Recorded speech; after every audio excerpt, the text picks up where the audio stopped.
Hello and welcome to this week's controversial motorsport fan quotes. With car reveals well underway, there's been a lot of discussion about the new looks, or lack of new looks, and the new sponsors. But Formula E and Rally have also been a topic of discussion as both championships get back underway this weekend. Here are some of the most controversial thoughts shared by the fans on the Motorsport Fans app this week. First up, we have Nation Louis, Rich Energy Haas livery. I personally believe that with the new sponsor and the increase in performance by Haas every year, we will see them possibly become best of the rest and even pick up a podium or two.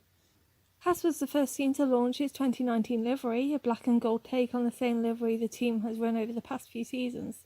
There was plenty of talk about the new look and the new sponsor, but what of expectations of the team? Haas is definitely aiming high, but becoming best of the rest, fourth if the gap was in 2018 is anything to go by, seems to be a big jump. The team could be there, it had the potential for half of 2018, but it seemed to struggle to pull the whole season together.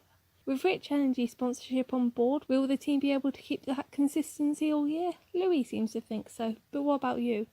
Next is Christopher Sharp, why the WRC was right to wait on hybrid. The WRC has been quite rightly waiting to see how tough these systems are.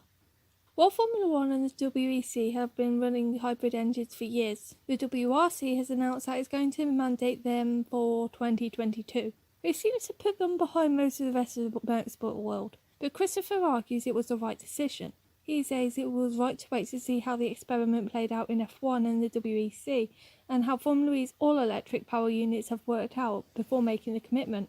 He goes on to say that the championship and the team should work together to build a standard hybrid unit for all the cars at first, so the introduction of this new era is as smooth as possible. But when other championships have made the move literally more than a decade earlier, is that playing it a little too safe? The move to hybrids is always going to be tricky no matter how long you wait, and does this risk just missing out on the hybrid excitement as manufacturers start to turn to all-electric engines? What do you think? Was WRC right to wait, or should the championship have made the jump years ago? Let us know your thoughts in the poll up above and the comments down below. And finally, Craig Woolard, why the brilliant Formula E Season 5 is proving me wrong. There are moans that the British Touring Car Championship is unpredictable and that Formula 1 was unpredictable in 2012.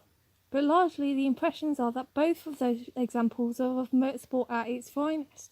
Craig's piece is pretty much about how the new attack zone gimmick isn't as bad as he thought it would be. A lot of the motorsport fanbase seems to hate anything that makes racing manufactured, while also hating boring racing.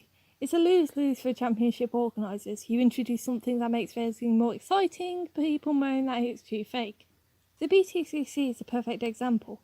The reverse grids and ballast makes for some epic racing. It's a fantastic championship where winning a race isn't necessarily hard, but winning the title takes a lot of talent when things like ballast and reverse grids are thrown at you.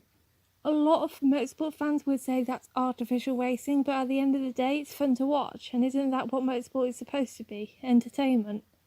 Formula E's attack zone is another one of those gimmicks. I can understand people's scepticism before the start of the season, but as Craig's piece highlights, it's the perfect addition to the series now the mid-race car swap has been taken away. But do you think gimmicks have their place in motorsport, or should it be taken out so the best are allowed to run away at the front of the field? Check out Craig's piece and see if it changes your mind, or at least makes you think twice. And that's all we got time for today. With testing getting underway next week, there'll be plenty of F1 related conversations happening on the app, as well as some FE and WRC reactions most likely. To be part of the conversation, download the app for Apple or Android, and we'll meet you back here for more controversial quotes.